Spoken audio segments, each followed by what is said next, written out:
How many of you have heard this philosophical objection? Can God create a rock so heavy he cannot lift?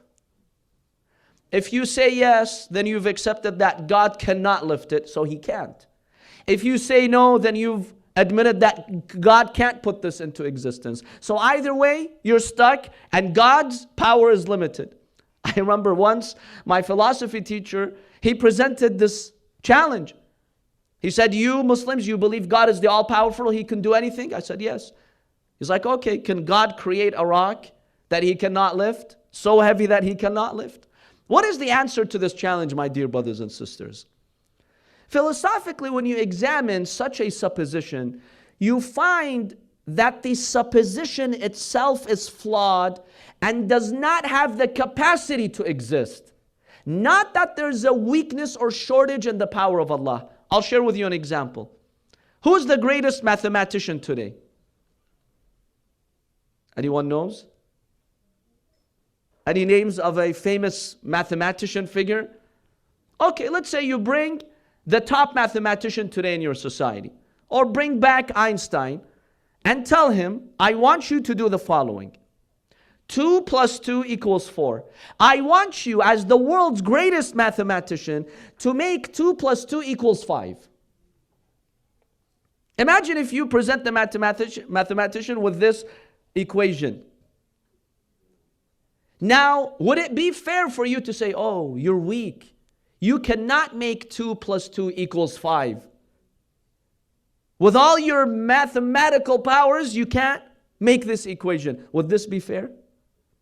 This is not fair. Why? Because 2, by virtue of being 2, when you add it to 2 and you keep it as 2, it does not have the capacity to be 5. The problem is not with the mathematician. The problem is with who? The equation itself says, I don't have the capacity to be 5. And you see these philosophers making this fallacy. By the way, that philosophy professor, he was also the head of the swimming team at the school. He was a very excellent swimmer.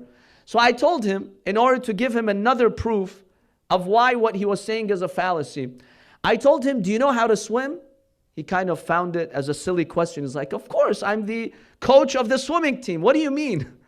I told him, you're a really good swimmer, right? He's like, yes, of course. I told him, Tfaddal, go and swim right now in the room.